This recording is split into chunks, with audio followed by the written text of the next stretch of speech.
And now I give the call to the honourable member for Leichhardt.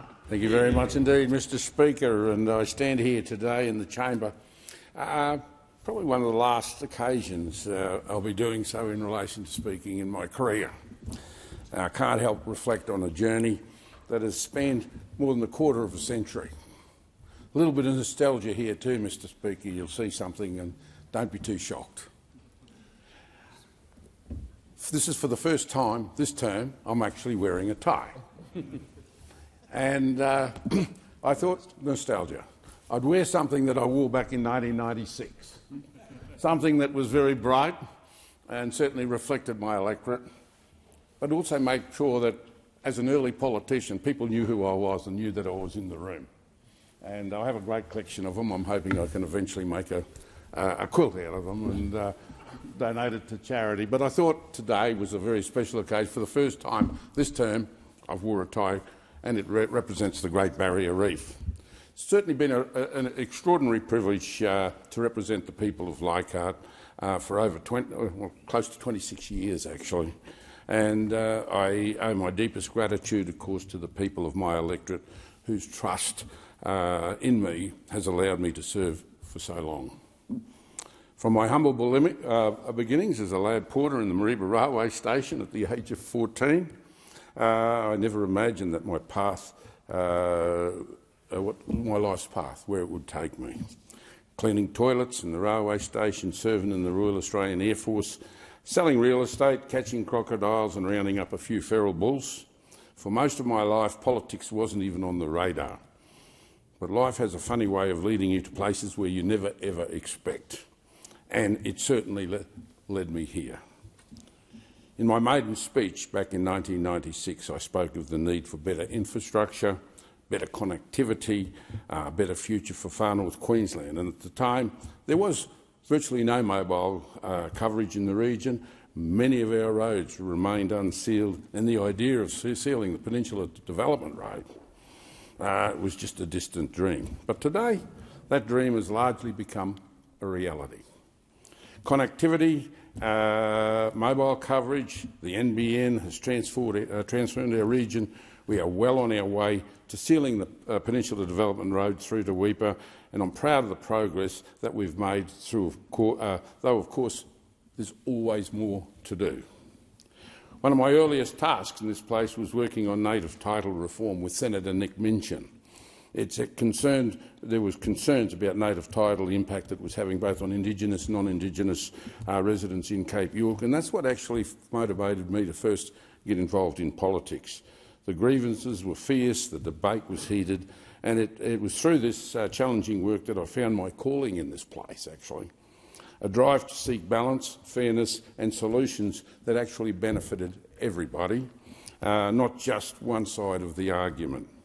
There have been many moments through my career when I look back on with pride, but actually two of the earliest successes still stand out. I'd only been a member for a matter of a couple of months, and the first of those it was actually securing $40,000 for portable cattle yards in Weipa to support the live cattle export and through the Cook Shire Council.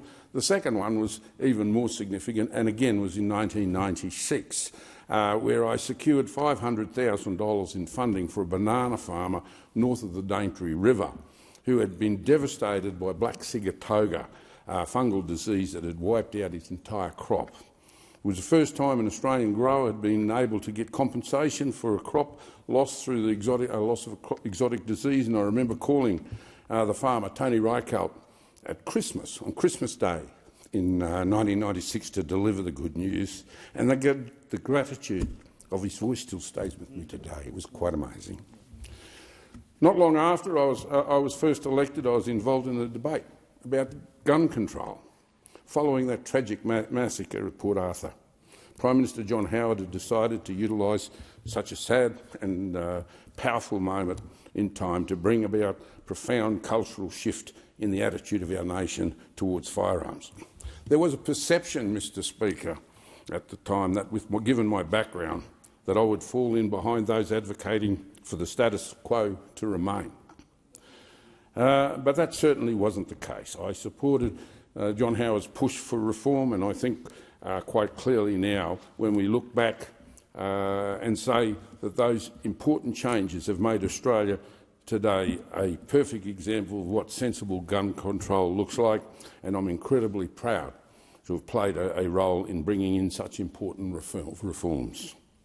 On a less serious note, I recall in 2000, as our nation prepared for the Sydney Olympics, the Cooktown community was left disappointed when the Sydney Olympics Games Organising Committee, so-called, decided the Olympic torch relay couldn't be coming to Cooktown. They claimed it was too difficult to include us. But anybody who knows the people in far north Queensland knows that we just don't give up that easily, and instead of lamenting the decision, my dear friends Peter and Kathy Stapley, who owned the Cooktown Local News, and I decided to do something about it.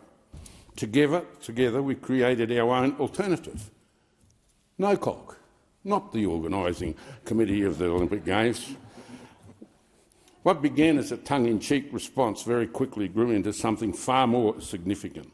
With the help of local ingenuity, we crafted our own Olympic torches, including a beautiful crystal torch manufactured by Mitsubishi from Cape Flattery silica sand, and a symbolic aluminium torch forged by Rio Tinto in Weipa. To keep the spirit of a remembrance alive, we borrowed the eternal flame from the Cooktown RSL. These torches become the centrepiece of our own relay. Our NOCOG torch relay was truly an epic journey. The torch travelled across every Cape York community by road, by foot, by horse, dinghy, light aircraft, even helicopter. And along the way we shared the stories about the Olympics, giving kids in some of the most remote parts of the country a chance to be part of the excitement. At the same time, we raised money for the Royal Flying Doctor Service, ultimately collecting over $200,000, a remarkable effort that speaks of the generosity and the spirit of our community. Of course, NOCOG wasn't just about raising money, it was also about having a bit of fun and showing our resilience. And we hosted what we call the Relaxation Games in Cooktown 1 week before the actual Olympic Games, with events such as watching the grass growing competition, fishing without bait, wave counting, provided you had no numeracy skills, and the now famous or infamous armchair sleeping competition. And I've got to tell you, you're looking at an Olympian. I had the dubious honour of being part of NOCOG's first doping scandal. And I say that with a little bit embarrassed. After my gold medal performance in the armchair sleeping competition, I was disqualified when it was deemed that alcohol was a performance-enhancing drug.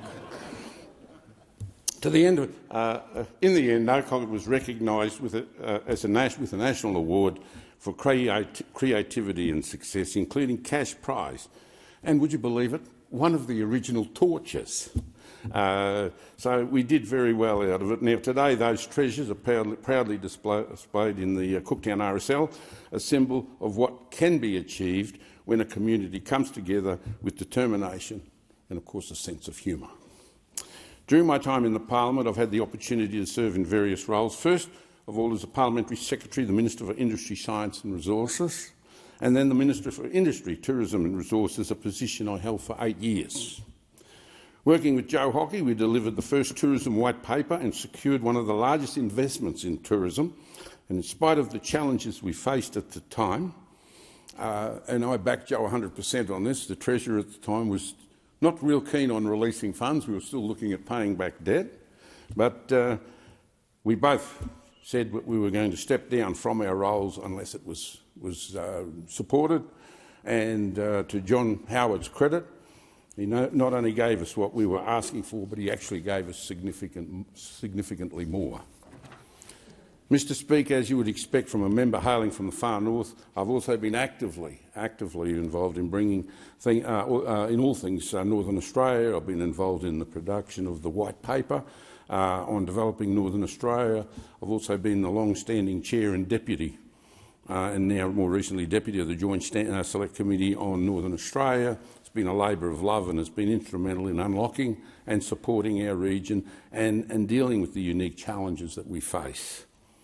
In my maiden speech, I also raised the issue of mental health. At the time, mental health services were in a crisis, and week after week I stood in the party room reminding colleagues of the dire need for more investment in this area. The deinstitutionalisation of mental health care left our streets and prisons as the new institutions for those struggling with mental illness. I read out stories from the media each week, highlighting the tragic outcomes of a system that just was not working. After relentless advocacy, Prime Minister John Howard announced a $1.9 billion investment in mental health over 5 years, crediting me with playing a very significant role in securing the commitment. It was certainly one of my proudest moments. My work in mental health didn't stop there. I've long been the independent chair of our local Headspace consortium, and a big shout out to Gabrielle Gill and her team for the job well done, and I think the work that organisation does is absolutely critical. I'm also incredibly proud of being involved with the establishment of a Junction Clubhouse in Cairns. This facility provides a safe space for those transitioning out of intense mental health treatment, encouraging them to reconnect with their community and rebuild their lives. It's a fantastic model and it's had some amazing success. The Junction Clubhouse celebrated its 10th anniversary recently, and I'd like to thank Susie Pont and her team for their dedication, as well as all the members that make this the Junction what it is today. One of my more recent roles has been serving as the Special Envoy for the Great Barrier Reef. The 5 reports I handed down as part of that role challenged even my own government at the time, the government's views on climate change. I've made a conscious decision to work only with the scientific agencies responsible for managing the reef, including the Grumpa, AIM, CSIRO and others.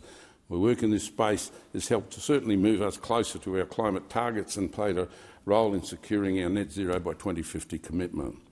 This work wouldn't have been possible without my dedicated advisor and researcher, Sam Batt, and I say thank you to Sam, who was instrumental in educating me, as well as guiding our efforts. Sam's hard work and expertise ensured that we remained focused on the science and delivered meaningful outcomes for the reef.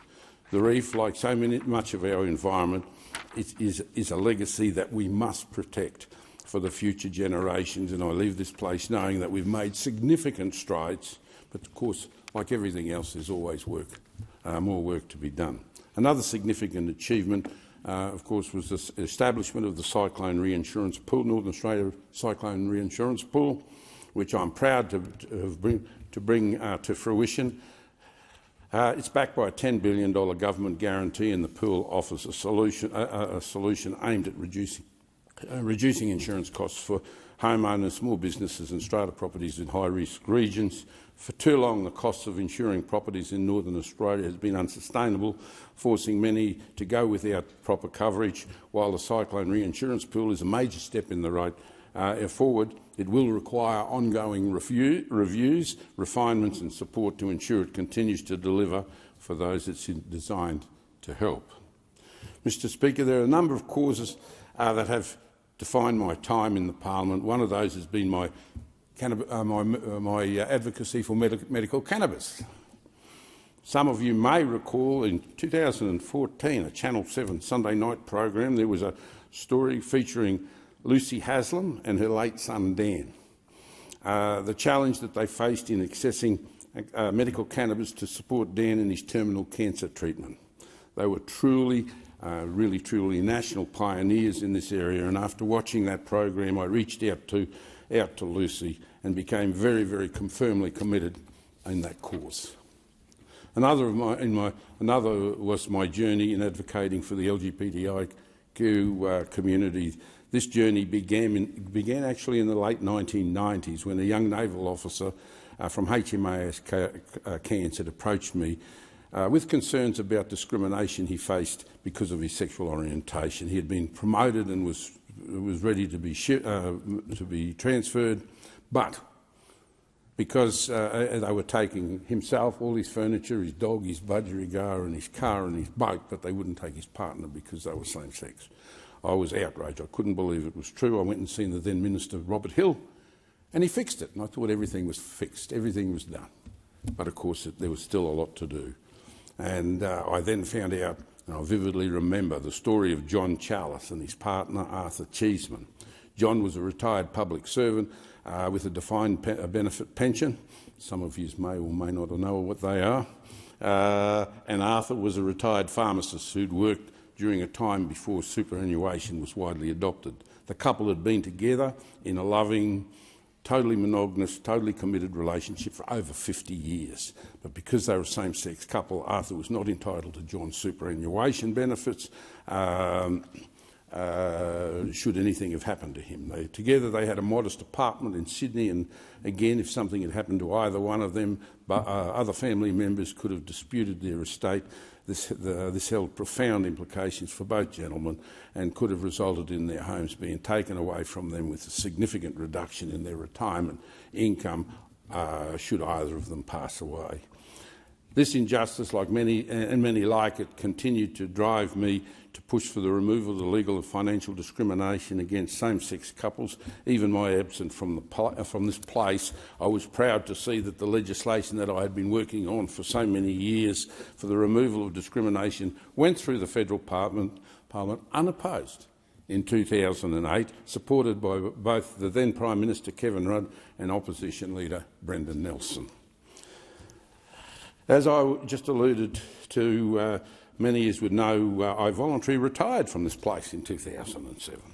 I made this decision so I could fulfil a commitment that I made to my son when he was quite young, that when he became a teenager that he could come and live with Dad. It was Dad's time, and to spend quality time with him in his teenage years.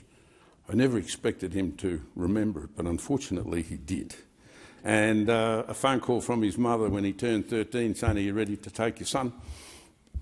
I had to say yes, and I'm sitting in the gallery here, right there, the fellow with no hair and a beard. And so, you know, it was a very, very difficult decision at the time because I had a lot of work that I hadn't finished, but I believed that it was the right thing to do, and to walk away from this and leave this place behind me with the work that was left. But I've got to tell you, it's the best decision that I made in all the time I was in politics. And thank you, Jacob, for not forgetting that promise that I'd made to you.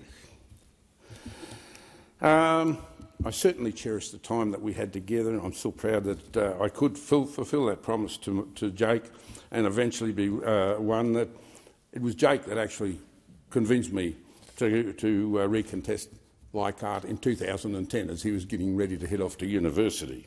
And of course, I successfully did that at the 2010 election. On arriving back in Canberra in 2010, proud of the fact that I was not only the first Liberal member for Leichhardt, I'd now been elected twice over. I was informed by the then Speaker of the House, Harry Jenkins, that I had in fact set another record, insofar as I was the first member of the Federal Parliament to have voluntarily retired from politics, then recontested the same seat for the same party and won. Actually, that's since Federation. I can now proudly add a third record to that list. I'm now rapidly approaching 26 years served in the Parliament. I am now, by a margin of over a decade, the longest-serving member for Leichhardt. Once I firmly got my feet back in the desk, I was determined to pick up where I'd left off and continue my advocacy efforts for removing discrimination against the gay community. However, this was 2010, and both Prime Minister Julia Gillard and Opposition Leader Tony Abbott had both individually committed to not dealing with the matter of marriage equality for the entire term of 2010 to 13. While I was prepared to respect the leader's position, I made it very, very clear to Tony that I would honour his commitment in the current term, and I asked him not to make the same commitment in the next parliamentary term. And to Tony's credit, he gave me that commitment, and he definitely kept it. And I say thank you very much, Tony Abbott, for that. So I served as the Chief Opposition Whip for 2010 to 2013, and I've got a whippette down there with Nola. She was one of my whips as well. And in that period of time, it provided me an opportunity for my first significant piece of collaboration, working closely with Graham Perrott and, sitting over here, and Sarah Hanson-Young, together we established the first ever in any parliament in the world, the Parliamentary Friendship Group for the LGBTIQ community. I'm proud to say that in 2014 I remain the only remaining founding parliamentary co-chair of that group. Still very active to this day, and I'm sure they will continue their important advocacy efforts even after I've finished in this place. At 10:13 a.m. on the 4th of December 2017, I had the privilege of introducing the Marriage Amendment Definition and Religious Freedoms Bill 2017 into this place. And at 6 p.m. on Thursday, the 7th of December, the bill passed through the chamber, and the rest is pretty much recent history. So I say to those who stood beside me, both inside and outside this chamber, thank you. Together we've made history, and while I initially did not agree with the postal plebiscite process at the time, and I will thank our leader for that, because Peter came to me, and I'd tried to do it once before and unsuccessfully. Peter said, "What about this as a way?" And I said, "We'll try it." It was his idea. He went through and got it up. Now, well, as I said, I didn't agree with it at the time. I thought we could just go to a conscience vote. I'm certainly glad that we've done it now, because I do believe it was the right decision. Thank you, Peter. Because there's been absolutely no challenges to the legislation. What we've seen is very strong acceptance throughout the Australian community. Today in Australia, I'm proud to say we do not have gay marriage. We simply have marriage because in Australia, I'm proud to say we don't discriminate. And I think our society is a better place for that fact. Now, Mr Speaker, just as a brief footnote to that chapter, the gentlemen John Challis and Arthur Cheeseman, which I referred to earlier, they were able to marry. I'm very happy to and proud that we were able to enable them to do that, and they did that 5 years before Arthur's passing. On another one of my campaigns, and I think this next story might illustrate to members that if you focus and persist, you can move all sorts of mountains.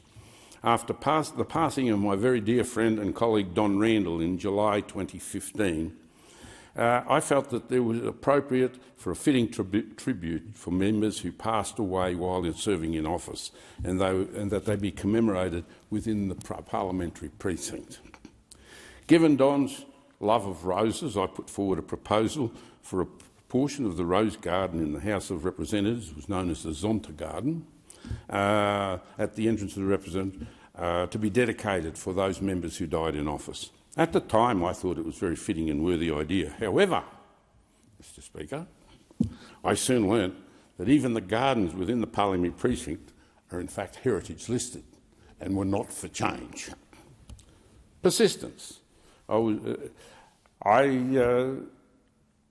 was persistent, I was determined, and eventually it paid off. And I'd like to thank the former Speaker, Tony Smith, who worked with me and assisted in making it possible. It only took about 18 months, but we now have a beautiful rose garden at the House of Reps entrance dedicated to members who passed away in office. I was fortunate enough also to even convince them to agree to plant some of Don's favourite roses, the Dolly Pardons and the Double Deluxe. I won't say why they were Don's favourite, but nevertheless they were. And I actually visited the garden, in fact, this Thursday, and they look absolutely magnificent. And so, Mr Speaker, for those people who frown on plagiarism, on this occasion I'm happy to endorse the Senate's recent decision to install a memorial plaque in the same garden, recognising senators that also passed away in office. And I'd encourage members here to actually, who haven't had the opportunity of seeing what's been achieved at this beautiful gardens, to go down and have a look and enjoy the serenity. After 25 years of working to give my community north of the Daintree, I'd like to first say that members in this place often unfinished business and sometimes even regrets. And I do have one regret. After 25 years of working to give my community north of the Daintree River an option for mains equivalent renewable power. The project is at a crossroads. It's been a long time coming. The money for the project was set aside prior to the 2022 election. There has been an enormous amount of work done both in the community, led by many years by Russell and Teresa O'Doherty, and strongly supported by Richard Schoenemann and Phil from Volt Advisory. Over time, the project has been able to achieve all the necessary approvals, the permits for construction, and they now hold all the necessary licences to proceed. This is quite extraordinary, given that where the area is. They did this in record time, and the project is nestled between two World Heritage listed areas, the Daintree Rainforest and the Great Barrier Reef. Finally, they've actually secured excellent, credible, experienced investors for the project. But unfortunately, our region experienced Cyclone Jasper at Christmas last year. It was absolutely devastating and impacted the commencement of the project.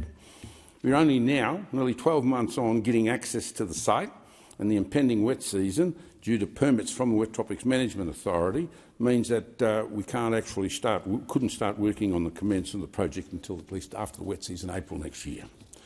Mr Speaker, before the natural disaster, it seemed like the current government was on board. We had the Environment Minister Plebisek proudly declaring on her Facebook, and I quote, "We've ticked off a solar project that will power the entire Daintree community. The project alone will prevent 4 million litres of diesel from being burnt." The project proponents were deeply engaged with the Kuku-Yalanji traditional owners, and they were brought on as a major partner for the construction of this renewable grid. Even better still, the Kuku-Yalanji traditional owners were going to own the grid, be the operator, the wholesaler and the retailer. We're all set up for a unique and inspiring project that would be Australia's first Indigenous majority-owned renewable electricity grid. This was going to facilitate the opportunity for the Kuku-Yalanji people to start bringing home families that had been displaced from the area many years before, and ultimately help them to build homes in their traditional lands. But, Mr Speaker, Mr Bowen, his department and his bureaucrats have done everything in their power to prevent this project from going ahead. They bluntly refuse to release the money that has been set aside by previous governments. It's an absolute disgrace and, in my view, an act of political bastardry.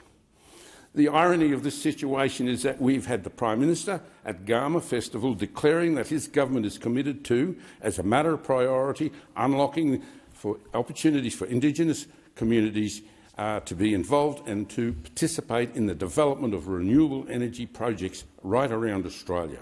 But his own Energy Minister seems to be intent on undermining a fantastic project, ultimately ruining the Indigenous community's vision of self-determination and economic empowerment.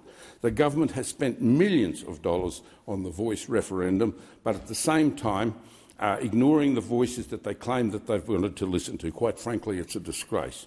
Mr Speaker, Indigenous communities don't need slogans. They don't need hand-wringing. They need partnerships and a government that supports their aspirations. So I say to Minister Bowen, do the right thing. Listen to the voices of the Kuku-Yalanji people, the voices of the very senior elders like Auntie Frances and Auntie Kath Walker. Get out of their road, stop playing politics, release the funding and let them get on with the job.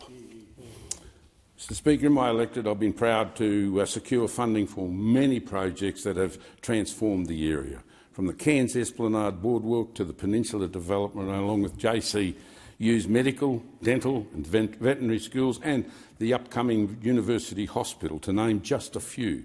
These projects continue to have lasting impact on our community. But one of the causes closest to my heart has been securing the recognition for the Torres Strait Light Infantry Battalion. Their service during the Second World War went unacknowledged for far too long. Thanks to the tireless efforts of people like Uncle Etty Powell, Vanessa C. Key, and my three generals, Seriako Stephen, Carlos Ishua and Waraka Adidi, in 2001 we finally were able to secure the recognition these brave soldiers deserve with the Pacific Star Medal, finally granted 54 years after their service. The last two of the 880 Torres Strait Islanders that served in the Torres Strait Light Infantry Battalion, Mebai Warrisam and Awati Mao, passed away within a week of each other. They had enlisted together on Saibai Island. They served together, but sadly their passing brings to a close a unique chapter of our history. The legacy of their service lives on, and I'm deeply honoured to have played a role ensuring that their service has been given the recognition it truly deserved. I also ensured that the Australian War Memorial has received the memorial videos which I had commissioned for both Mebai and Awati's funerals. They're now part of the Etty Power collection at the Torres Strait Light Infantry Battalion in the Australian War Memorial. Mr Speaker, reflecting on the Torres Strait, I would be remiss if I didn't also note the importance of the major infrastructure program. In 1998, Australian and Queensland governments came together to address infrastructure needs of the Torres Strait and the Northern Peninsula area through what they call the MIP. The initiative focused on delivering essential environmental health infrastructure, including water, freshwater supply, sewage systems, waste management, road sealing, etc., and much more. Helping to advocate and secure that funding for the MIP has been made one of the most impactful differences for this region. I'm very proud of my involvement, and over the years more than $300 million has been invested transferring these communities and significantly improving health and living conditions. So, Speaker, the relationships that I've built over many years has been some of the most rewarding aspects of this journey, and I'm deeply grateful for the friendships and bonds that have stood the test of time, transiting the political divide. People like my good mate Brendan Nelson, Paddy Secker, who was another one of the whips when I was the chief whip, Donnie Randall, who's no longer with us, Nicky Dondas, Jane Prentice, Jimmy Lloyd, Paddy Dodson, my mate from Broome, Teresa Gambaro, Bob Baldwin, Joel Fitzgibbon, Stephen Georgianis, who was sitting in the seat here earlier on, and Maria Van Vackamoo, Kay Hull, Russell Broadbent, just to name a couple, Warren Snowden, of course, they've been mates, and of course yourself. Anybody that's going to go on a delegation, if the Speaker leads those delegations, go with him. He is absolutely brilliant and has become a very, very good friend. Not sucking up to you too much, but nevertheless stating a matter of fact. Thank you very much indeed for your friendship. And these have been dear friends that I have maintained over many years, and there's others here. Scotty Bolkos is sitting over here nodding his head at the moment, and it's been great. Thank you for being part of my journey with me. The camaraderie that we've shared has made this experience all the richer, and it's all those friendships that respect and that I will carry for me as long after I've left this place. To both the Liberal and the National parties, and more recently the LNP, to all those amazing members and volunteers and supporters. Over 9 election cycles have provided amazing support for me. Each and every one of you can take credit for the success over those campaigns. And Mr Speaker, I won't start listing names. There is just simply too many. I just say thank you to all of you. To my staff, and I've got a couple sitting up here at the moment, and there have been many over the years. Thank you for all of your contributions. You've kept the wheels turning. I couldn't have done it without your hard work and dedication. The overwhelming success that we've had across the electorate is because of the work that you guys do. And while I've been the receiver of much of that credit, I keep saying this, you're the ones that actually make the magic happen, and I couldn't have done it without your hard work and your dedication. To my current team, Natasha Sambo, who's been with me over 14 years, Rosie Corman, sitting up there, she's been with me over 10, Sam Batts, back in the electorate office for 8, Tanya's up here, over 7, Zach, and then of course Zach Webster, Karen Hussey and Tai Lo Fu, who's the newest starter. Thank you for everything you've done for me and for the electorate. And of course, I cannot not go here without mentioning Tamara Sharoy. Although she's moved from my office, she has been amazing, and I have to say thank you very much. She's a very important part of my team for many, many years. To my family, particularly my wonderful sons Jason, who's not here, and Jacob, who surprised me today, blew me away when he walked into my office. My beautiful daughter, Mackenzie Lee, your love and support have been the foundation that has kept me going through tough times. Serving in the Parliament comes with many sacrifices, as we all know, and none more so than the time spent away from our loved ones. And I couldn't have done any of this without your encouragement and your support. As I prepare to step away from this place, just one thing I'd like to say to a lot of the newer members here. You would note that I was actually on the executive for 8 years. I was the Chief Whip for 3 years, but there was, for a long period of time, I chose not to be involved in the executive because I had things that we're doing that weren't necessarily, like the other side, we can reserve our right, and particularly the work that I did with gay reform, etc. I couldn't do that had I been a member of the executive, but I was able to do that by staying as a humble backbencher, and those changes have changed the country, and I'm very, very proud of that. So remember that when you're sort of tacking out your political career. As I prepare to walk away from this place, I do so with a heart full of pride and with a deep love for my community. My hope is that the work we've done together, the big things and the small things, will have a lasting impact on Far North Queensland. Leichhardt will always be my home, and while I'm no longer your representative in the chamber, I'll always be there to advocate for the region. I look forward to what the future holds in Far North Queensland, and I know that the next generation of leaders will continue to work the work we've started. I've often said that my career has been a storied one, full of challenges, triumphs and a few laughs along the way. I've had the privilege of being some of the greatest national policy shifts in Australia's history, whether it be the gun law reform, introduction of the GST, the establishment of the Future Fund, paying off our national debt in 2007 when the government changed. We didn't owe a cracker to the world, and although we've changed dramatically since then with the GFC and COVID and a couple of Labor governments in between, the point is I was, and still am, very proud to be part of a government that really flexed its economic prowess and has put us in a great position to the challenges that came from the GFC and, of course, from the pandemic. It enabled us to adequately support the economy, and particularly in my patch where we were able to deploy targeted support to a range of tourism entities that needed the financial life support, whether it was JobKeeper, JobSeeker, zoo and aquarium support packages, large tourism operators support package to TDNQ specific package, chartering air freight for live coral trout and crayfish export. The extensive array support kept our region alive. And some of those packages were actually born out of my office, and I want to give thanks to the then Minister Simon Birmingham, who came up and worked with me, and of course Prime Minister Scott Morrison. The work that was down allowed us to recover from the COVID crisis and has helped us to emerge from the global crisis as one of the strongest economies in the developed world at this time. Mr Speaker, I've secured millions of dollars of funding, commitments and support for my region. I've advocated for equality and strong environmental policy. Often I've found myself in a politically challenging circumstances, but I wouldn't change a thing. Can I say unequivocally, it's been one hell of a journey. I reckon it's not too bad for a 14-year-old toilet cleaner from the Mareeba railway station. Lastly, I remind people this is merely a retirement from politics, from political life. I'll be still around. There's plenty of things that I've got left to do. I will be maintaining my fierce advocacy for the eradication of tuberculosis, and so I'll be continuing my long-standing relationship with the Global Tuberculosis Caucus.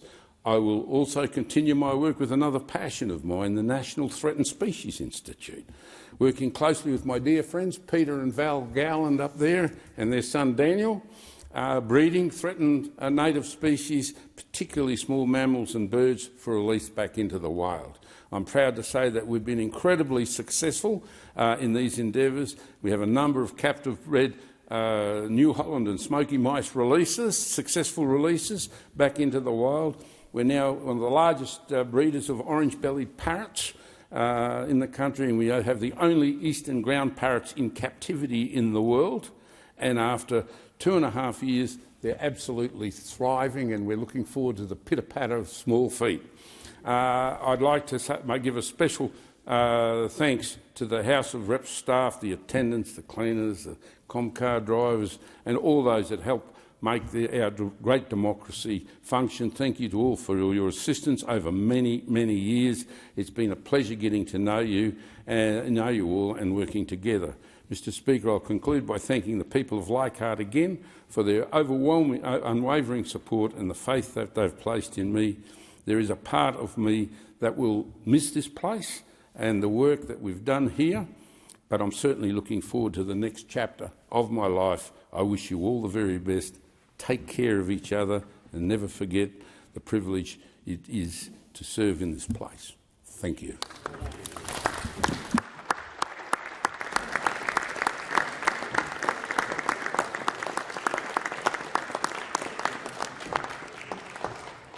I give the call to the Honourable the Leader of the Opposition. Thank you very much, Mr Speaker. I want to say to the member for Leichhardt that that was a fairly sanitised version of his contribution to the party room, I might say. My recollection is somewhat different. Entsch was a case study in tenacity and the ability to stay on message and to demonstrate passion about what was important to him. And he named a few of those topics, starting with mental health, and he did not give up. He didn't give up in relation to same-sex marriage. He didn't give up in relation to insurance for far north Queensland. He didn't give up in relation to many other issues where he saw injustice and where he saw a desire to try and make a difference to the people of far north Queensland. I want to say, and I don't speak, of course, on behalf of all of my predecessors, but on behalf, I'm sure, of John Howard and also Brendan Nelson, Warren Entsch was a tour de force in the Howard years. He had a particularly forceful way in the party room, as I say, and John Howard felt that, and it was as a result of his advocacy that he did make a very significant contribution. And similarly, Entsch, I might say your loyalty to Brendan Nelson was a hallmark of your character, and you stood by him, particularly at a time when he wasn't treated very well in this place. And I know that he will never ever forget that, and I'm sure that he'd want me to mention that today. Just finally, Warren Entsch came into this place with a CV that has never and will never be matched in the history of or the future of this country. When you come into this chamber, into this parliament, having been a crocodile wrestler and a bull rider, and many other things in between, and a cattle producer, which he was too modest to mention before, you knew that it was going to be a pretty interesting ride. And Entsch, for all of those who have worked very closely with you, have respected you, work over the same-sex marriage, but migration matters as well, where you wore your heart on your sleeve and really put an effort in for people who otherwise wouldn't have enjoyed time in this country that they deserved. You really have been an exemplar for the people of Leichhardt, for far north Queensland. You've been a great ambassador of our party, and we wish you, and I'm sure that we'll continue to work with you in the next phase of your life. Mate, you have been a wonderful Member of Parliament, and we wish you every health and success into the future.